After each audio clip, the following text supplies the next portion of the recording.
अस्सलामुअलैकुम, क्या हाल चाल हैं आप सबके। उम्मीद करती हूँ आप सब ठीक ठाक होंगे और मज़े में होंगे। आज मैं आपके लिए बहुत ही मज़ेदार सी ये भिंडी चिकन की रेसिपी लेकर आई हूँ। भिंडी बनाते हुए 2 से 3 बातों का ख्याल रखना बहुत ज़रूरी है। पहली बात तो ये कि भिंडी जो है वो बहुत ज़्यादा बैठी हुई ना हो, यानी कि खड़ी-खड़ी हो तो ही अच्छी लगती है। और दूसरा, इसमें मसाला जाते हैं वो बिल्कुल परफ़ेक्ट हों।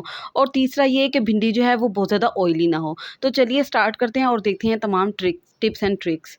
तो भिंडी को यहाँ पे मैंने सबसे पहले वॉश करके एक खुले से कपड़े पे फैला लिया है और भिंडी को बिल्कुल अलग-अलग करके इसके ऊपर मैंने स्प्रेड कर दिया है। सबसे पहले हमें इसी बात का ख़्याल रखना है कि भिंडी को जब भी हम वॉश करें, उसके बाद एक कपड़े पर फैला दें और उसको अच्छे से खुश्क कर लें, उसको कटिंग करने से पहले। अगर हम इसी तरह से वो नमी वाली भिंडी को कटिंग कर लेंगे, तो वो जो भिंडी है वो पहले ही लेसदार होती है, तो इसके अंदर जो है वो अगर नमी होगी और इसी तरह कटिंग कर लेंगे तो वो और ज़्यादा लेसदार हो जाएगी। तो आधे घंटे के बाद भिंडी जो है वो हमारी बिल्कुल खुश्क हो चुकी थी। अब इसको कटिंग कर लेते हैं।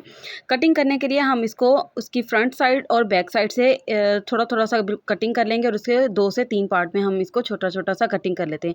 ये देखें, इसको फ्रंट साइड से और बैक साइड से मैंने थोड़ा-थोड़ा सा कटिंग करके जो दरमियान में भिंडी बच जाती है उसको हम 2 से 3 पार्ट में कटिंग कर लेंगे।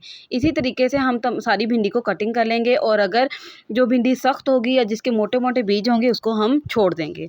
मसाला जात में देख लेते हैं। 2 मैंने मीडियम साइज़ के प्याज लिए हैं, 2 टमाटर लिए हैं और 8 से 10 हरी मिर्चें ली हैं। हरी मिर्चें ये ज़्यादा नहीं है, इसमें से कुछ हम मसाले में शामिल करेंगे और कुछ हम भिंडी को फ्राई करते हुए उसमें शामिल करेंगे। और यहाँ पे उसके बाद एक पूरी पोथी जो है वो मेरे पास लहसुन की है। और यहाँ पे तकरीबन 350 ग्राम जो है वो मैंने चिकन लिया है। आधा किलो मेरे पास भिंडी है और तकरीबन 1.5 पाव यहाँ पे मेरे पास चिकन है। सबसे पहले हमने करना क्या है, मसाला जो है हमने किस तरीके से बनाना है। हम एक पैन ले लेंगे, उसके अंदर ये प्याज जो हमने रखे हैं उनको बारीक बारीक बारीक सा कटिंग करके इसके अंदर रफली सा चॉप करके, यानी कि हम बहुत ज़्यादा बारीक भी नहीं करेंगे, बहुत मोटा भी नहीं, रफली सा चॉप करके इसके अंदर प्याज शामिल कर देंगे। उसके बाद हम ये टमाटर जो हमने धो लिए थे उनको भी कटिंग करके इसी पैन के अंदर शामिल कर देंगे। लहसुन भी इसी वक्त हम सेम पैन में शामिल कर देंगे और तकरीबन 3 से 4 हरी मिर्चें जो हैं इस टाइम पे हम इसके अंदर मसाले के अंदर शामिल कर देंगे और साथ ही हम इस वक्त इसके अंदर चिकन शामिल कर देंगे। इस तरीके से अगर आप मसाला बनाएंगे तो वो बिल्कुल परफेक्ट बनेगा और बहुत ही मज़े का बनेगा। और उसके बाद हम कुछ मसाला जात शामिल करते हैं, जिनमें यहाँ पे 1 चम्मच जो है वो मैंने नमक शामिल किया है और उसके बाद हाफ़ चम्मच इसके अंदर मैं हल्दी शामिल करूँगी। इस पॉइंट पे हमने मसाले के अंदर सिर्फ नमक और हल्दी शामिल करनी है और उसके बाद 1 ग्लास इसके बाद हम कुछ खड़े मसाले ले लेते हैं। खड़े मसालों में एक मेरे पास वो बड़ी इलायची है, 2 छोटे से टुकड़े दालचीनी के हैं, 4 से 5 दाने जो हैं वो काली मिर्च और 2 लौंग हैं। ये जो खड़े मसाले हैं ये सिर्फ़ जस्ट फॉर हम चिकन इसके अंदर शामिल कर रहे हैं, क्योंकि चिकन के अंदर ताकि कोई स्मेल वगैरह ना रहे। उसके बाद हम इसके अंदर 1 ग्लास जो है वो पानी का शामिल कर देंगे। पानी का शामिल करके उसके बाद हम इसको स्टोव पे रख देंगे पकने के लिए। हल्की आंच पे पहले एक बॉयल दिलवा लेंगे और उसके बाद हम इसको 10 मिनट के लिए हल्की आंच पे पकने के लिए रख देंगे। 10 मिनट में हमारा मसाला भी सॉफ्ट हो जाएगा और हमारा चिकन भी गल जाएगा। और दूसरी तरफ हमने एक कढ़ाई में ऑयल शामिल कर दिया है। ऑयल यहाँ पे हमारा हीट अप हो चुका है, उसके अंदर हम भिंडी शामिल कर देंगे और इसको फ्राई करेंगे। और भिंडी को फ्राई करते हुए हमने आंच जो है वो मीडियम रखनी है। इसके अंदर मैंने हाफ़ चम्मच जो है वो नमक शामिल किया है और हाफ़ चम्मच ही इसके अंदर मैंने चाट मसाला शामिल किया है। फ्राई करते हुए नमक और चाट मसाला इसके अंदर शामिल किया है ताकि भिंडी जो है वो बिल्कुल फीकी ना रहे। अच्छा, यहाँ पे ये देख सकते हैं भिंडी हमारी जो है हाफ़ ऑलमोस्ट डन हो चुकी है। अब हम इसके अंदर जो हरी मिर्चें हैं, 3 से 4 हरी मिर्च जो है उनको मोटा-मोटा सा कटिंग करके इसके अंदर इस पॉइंट पे शामिल कर देंगे जब हमारी हाफ़ भिंडी जो है डन हो जाएगी, यानी कि हाफ़ फ्राई हो जाएगी। और इसको फ्राई जो है हमने बहुत ज़्यादा नहीं करना, बहुत ज़्यादा ये सॉफ्ट ना हो जाए, बस इतना सा हमने इसको फ्राई करना है कि ये हल्की सी सॉफ्ट हो जाए, इसके अंदर क्रंच जो है वो इसका बाकी ना रहे। तकरीबन इसको 4 से 5 मिनट लगेंगे और हमारी भिंडी जो है वो फ्राई हो जाएगी।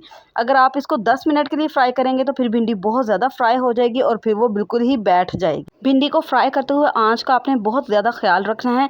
आँच आपकी बहुत ज़्यादा तेज़ नहीं होनी चाहिए, वरना भिंडी जो है वो बहुत जल्दी फ्राई हो जाएगी और बहुत अगर मीडियम होगी तो जो भिंडी है वो बिल्कुल ही बैठी-बैठी सी हो जाएगी, वो खड़ी-खड़ी नहीं रहेगी। तो तकरीबन 5 मिनट के लिए हमने इसको भिंडी को मीडियम आँच पे फ्राई कर लिया। अब इसको हम निकाल लेते हैं। तो दूसरी साइड पे हम मसाला जो है उसको भी चेक कर लेते हैं।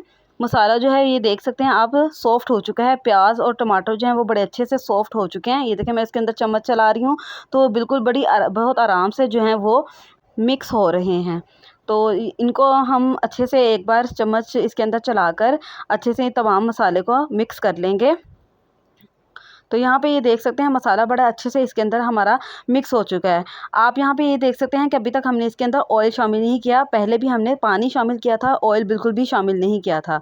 तो ऑयल हमने इसके अंदर कौन सा शामिल करना है और किस वक्त शामिल करना है, ये देखने के लिए आप वीडियो को बिल्कुल भी स्किप मत करें। तो यहाँ पे आप देख सकते हैं जिस ऑयल में हमने भिंडी को फ्राई किया था वही सेम ऑयल मैं इस मसाले के अंदर शामिल कर रही हूँ। इस वजह से कि इस ऑयल के अंदर भिंडी की खुशबू भी है और इसका टेस्ट भी इसके अंदर ही इस ऑयल के अंदर शामिल है। इसलिए हमने वही सेम ऑयल जो है वो हमने मसाले के अंदर शामिल करना है। आप इस तरह के तरीके से बनाएंगे अगर भिंडी तो बहुत ही मज़ेदार और बहुत ही खुशबूदार बनेगी। उसके बाद हम इसके अंदर थोड़े से स्पाइसेस ऐड कर लेते हैं। यहाँ पे 1 टीस्पून मेरे पास पाउडर मिर्च है और 1 टीस्पून मेरे पास कुटी मिर्च है और 1 टेबलस्पून मैंने खुश्क धनिया लिया है। ये तमाम मसाला जात हम इसके अंदर शामिल कर देते हैं। याद रहे कि जो मैंने कुटी मिर्च और पाउडर मिर्च ली है वो टीस्पून ली है और जो धनिया है वो टेबलस्पून था। ये तमाम मसाला जात को हम अच्छे से मिक्स कर लेते हैं और अच्छे तरीके से हम सारे मसाले को भून लेंगे। दूसरी तरफ भिंडी को हमने निकाल लिया है और ट्रे में यहाँ पे मैंने इसको भिंडी को फैला कर रखा है। एक ही जगह पे हमने भिंडी को नहीं रख देना। जब हम इसको फ्राइंग से निकालेंगे हमने इसको ट्रे में इस तरह से फैला कर रखना है। और दूसरी तरफ यहाँ पे आप देख सकते हैं जो मसाला है वो भी बड़े अच्छे से हमारा भुन रहा है। ऑयल देखें सेपरेट हो गया है और अब इस पॉइंट पे हम इसके अंदर हाफ़ प्याली दही की शामिल कर देंगे। दही हमने इसके अंदर शामिल कर दिया है, इसको अच्छे से मिक्स कर लेंगे। अच्छा, अब बहुत से लोग इस टाइम पे गलती करते हैं कि जैसे ही दही डाला उसको मिक्स किया और साथ ही जो भिंडी है वो इसके अंदर शामिल कर देते हैं। ऐसा बिल्कुल नहीं करना क्योंकि दही जो है वो अपना इस टाइम पे पानी जो है वो रिलीज़ करेगा। अगर हम साथ ही भिंडी डाल देंगे तो जो भिंडी है वो बिल्कुल ही सॉफ्ट सी बन जाएगी, बिल्कुल ही बैठी हुई सी बन जाएगी और वो लेसदार सी बनेगी।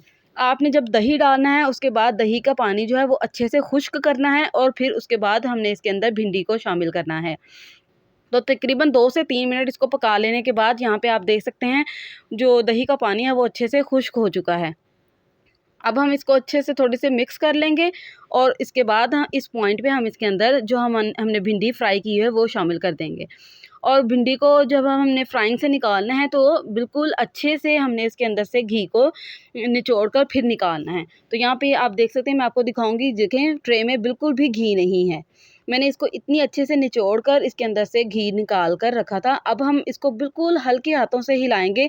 जिस तरीके से हम राइस को ट्रीट करते हैं ना, जब हम राइस पानी में डाल देते हैं बिल्कुल हल्के हाथों से हिलाते हैं, इसी तरीके से हमने इसको भिंडी को हल्के हाथों से हिलाना है। बिल्कुल भी इसके अंदर ज़ोर ज़ोर से चम्मच नहीं चलाना। बिल्कुल हमने राइस की तरह से इसको ट्रीट करना है।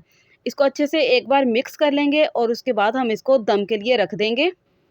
हाफ़ जो भिंडी है वो हमारी फ्राइंग में डन हो गई थी और हाफ़ भिंडी हम इस वक्त दम में इसको पकाएंगे। तो यहाँ इस पॉइंट पे मैंने 3 से 4 हरी मिर्चें बारीक बारीक कटिंग कर ली थी। अब हम इसके ऊपर स्प्रिंकल कर देंगे हरी मिर्च को और इसके बाद इसको तकरीबन 10 मिनट के लिए बिल्कुल हल्की आंच पे, दम वाली आंच पे इसको पकने के लिए रख देंगे ताकि अगर भिंडी में कोई कसर है तो वो पक जाए। तो 10 मिनट के बाद हमने इसका दम खोला है। देखें बहुत ही मज़ेदार, खुशबूदार और बहुत ही चटखारेदार सी हमारी भिंडी गोश्त जो है वो बनके तैयार हो चुका है। बहुत ही मज़े का बना था। इन तमाम टिप्स एंड ट्रिक्स को यूज़ करते हुए एक बार भिंडी गोश्त बनाकर देखिएगा, आपको बहुत ही मज़े का लगेगा। अब लास्ट में हम इसके ऊपर हाफ़ टी स्पून जो है वो गरम मसाला इसके ऊपर स्प्रिंकल कर देंगे। इसकी भी खुशबू बहुत ही मज़े की लगती है।